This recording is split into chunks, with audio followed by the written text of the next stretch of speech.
Welcome back everyone. Today's video is another requested one. This one is, how do I fish a snapper in high current? A gentleman's asked me, how do you float line when the current's really high? It's a very good question, because when I sit down the Gold Coast you get a lot of nights and afternoons, mornings when the current is racing, and it's very, very hard, if not impossible, to float line. Under those circumstances I've seen a lot of guys pack up and go home, or go out wider or chase other things. But what I'm going to do today is just show you a rig that I started using a few years ago when the current is really high to chase large snapper. And the best thing about this rig is the bycatch it gets. So if there's not a big snapper in the area, you're more than likely going to catch a Jew or a cobia or something along the lines of those type of fish. So something big. So it's a good rig. So don't go home when the current's ripping. Okay, you're just wasting your time and your fuel. Why? But I will say, before each snapper trip, try and get into a habit of going and get some live bait. Leave earlier and go and get yourself some live bait, especially if you're fishing afternoons. If you're fishing early mornings, it's hard to get live bait unless you get them the night before or you're using a light or something on the bait grounds. But go get yourself some live bait before you chase a snapper. This really will help you out with chasing big fish, and especially if the current starts racing. Okay? So, after that little spill, let's get into it. So we're heading out off the east coast of Australia, so we'll go around the Gold Coast area again, which I know very well, catch a lot of big snapper. Going to head out and float down some pillies or yakkers or half slimies and stuff on a good old float lining rig. Stock standard float lining rig, nothing special, bit of tube, beads and dressed up. And you get out there, the current is absolutely ripping. So you put this in the water, you try and float line, but it's just going out to the surface. So you upgrade your sinker, go to a bit bigger sinker. Same deal, it just goes up too high in the column. How big do you actually go before, it's not really float lining anymore? How big? Like that's about a size 6. There's not a hope in hell I'd use that, because it's just nothing natural about it. It'll go to the bottom like a brick. And with a high current, so this will go down to the boat, and with a high current, your belly, your line while you're float lining, it's going to get a big belly in it. This is going to go down, going to get snagged. It's not going to work, it's shit. So I don't float line. What I do, worked out to, especially afternoon into the night fishing, okay, and the current's ripping, we'll catch them live baits. I always used to get live baits before I go. And if I couldn't get them on the bait reefs, you get them out in 18s, 24s, around that 16, 18 fathom mark, guys. Look at those little bumps and lumps everywhere. They generally have bait on them. Catch that bait. It's a lot easier than the bait grounds. Just spend half an hour, 40 minutes, catch them bait. You'll do yourself a favour. Catch live bait. Okay? Now, after that, say we're out, the current's absolutely ripping. We, spot lock if we can spot lock, but more than likely you got to put the anchor down because it's running really hard, which I have been out there and it's run really hard, so we just drop the anchor. But when the current's that hard, we drop the anchor on the reef, and I've talked about this so many times, guys, so many times. Make sure the back of the boat's near the edge of the reef and your lines are going to go just off the back edge, okay? When the current's ripping, you can't really fish the outside edge, because unless you anchor off the outside edge and run your lines along it, you can do that. So outside edge or bottom edge, I usually fish the bottom edge when the current's really ripping. Because snapper and jewies, especially jewies, are lazy fish, hide out of the current behind the reef and just ambush. So does snapper. So you want your back of the boat just on the back edge of the reef, and when you put live baits down, you're going to be fishing live baits for this. Okay, you're not going to be fishing any other way. It's going to be live bait fishing, and you're going to drop your rig down till it's at the back of the reef. And to do this in high current and be successful, and it does work in high current, don't go home thinking the fish aren't there. They're still there. Okay, the rigs we come up with years ago is basically just a one hook paternoster rig. Like you've probably seen my favourite rig for live baiting at night time for big reds. This is similar, but this one's got a swivel and a little bit longer leader to the sinker. So when I'm making this rig, say the current's ripping, you've got a 14 ounce sinker. I don't think I've ever used a bigger than 14 ounce and an 18. That's a big sinker for 18 fathoms. The current's really ripping if you're running a 14 ounce. So that's not a 14, but just to give you an idea, it's a 10. But a 14 ounce sinker, the current's really ripping. And then we have, I usually make it a whole fathom, one big arm length. So a sinker, and there's your swivel. I've got a swivel up the top. Okay? And to make this rig, when I'm measuring it out, I do one big arm length, and then I do a half of one, and then I chop it off. Okay, that's how I make this rig. So basically, I've got an arm length, it's basically, it should be a fathom long, roughly, from the swivel to the sinker. So your bait's sitting a fathom off the bottom. Okay?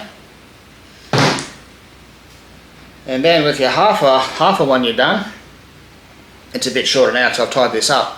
But with your half of one, that's your hook one. So you tie that to the swivel and you snell it and put your hooks on. Once you put your hooks on and snell it, it ends up being a little bit shorter. But it's basically perfect length for this rig. So you've got a whole arm length between sinker, swivel, which is quite a bit. And then you do your half arm length, tie your rig, and then it comes down to about 3/4 of your arm for your hook. And that's basically just a pair of hooks snelled. Okay, and you're going to be putting a live bait on this rig. This rig works really well in high currents, guys. It does work really well for snapper, and like I said, bycatches, jew, cobia, sometimes trag, sometimes tailor, big tailor, but that's it. But for some reason, it's a paternoster, but we made between the swivel and the sinker, we made that dropper, about twice as long as most people run. It's quite long, but for some reason it really works for snapper. That's one of them. That's a big secret. One I haven't let go before. This is the first time me telling you that.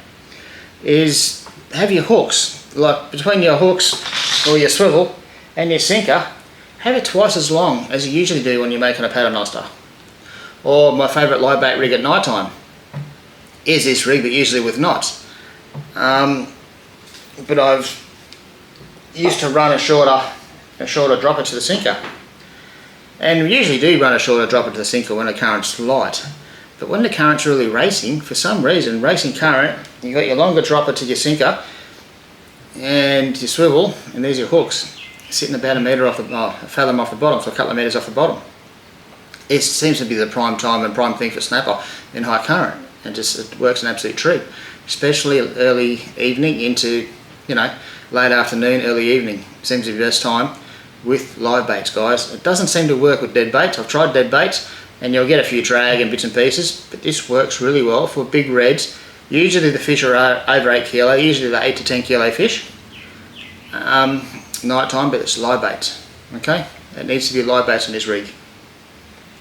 Off the back edge of the reef, or the outside edge if you can get your anchor to hold in a high current. But the back edge is usually fine because you can get your boat to hold on the reef and let a little bit of rope go until you're sitting where you need to be off the back edge, and let this rig go down off the back edge of the reef. And once again, fishing with this, it's like a big paternoster. When you drop it down, you put your livey on, you drop it down. A slow controlled drop, use your thumb to keep in touch with the sinker. Don't let it free spool, because once again, free spool and this is going to tangle up, the bait's going to go everywhere, turn into a big mess. But you do a slow controlled drop, keep in touch with your sinker, you're only in 30 to 40 metres of water. It doesn't take long.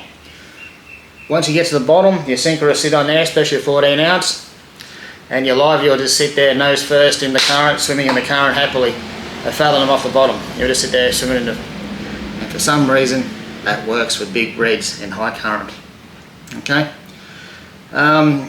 you don't need to hold your rod when you're doing this rig. You're not waiting for nibbles. These fish won't nibble, they'll just hit and run. So this type of rig, once again, rod in the rod holder, drag set appropriately. You don't want your drag locked up because you're just going to break the rigs, or you're going to snap your rod or do something freaking stupid. You're not running 15 kilo drag, you're running a couple of kilo drag. That's it, guys. You're not the only chasing snapper. Okay, a couple of kilo drags, about 3 usually, in the rod holder. You're not going to break into the fish. There's enough drag there for him to set the hooks and fight the fish. It's fine. And when I'm making these rigs, because I do catch jew on them and cobia, I do run them at 60 pounds. This rig I just made here is only a 40, it's only had 40, but I do use a Tioga, and I usually use it in 60. Because, once again, while you're running this rig with live baits on the back edge of the reef for snapper, your bycatch is usually jewfish. So if you don't get a snapper, you get a jewie.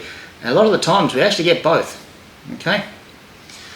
And once again, if you haven't caught a fish on this by about 9 o'clock at night, if you're fishing night time, go out about 3 o'clock in the afternoon, fish to 9.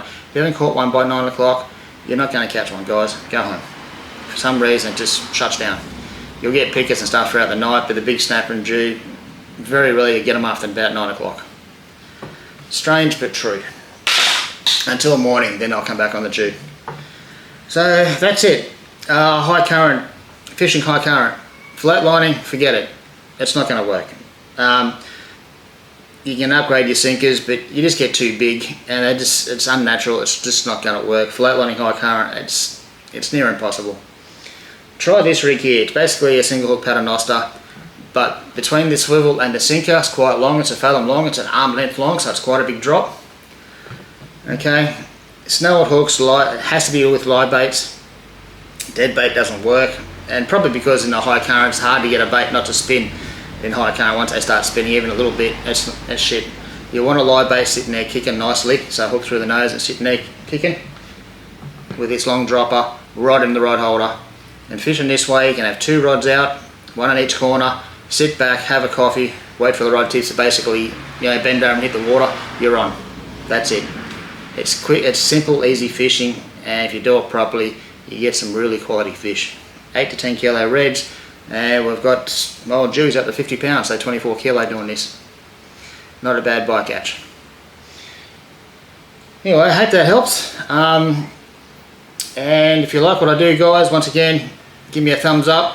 Hit the subscribe button if you're not subscribed. And we'll see you again next week with some more tips and tricks. Thanks, guys.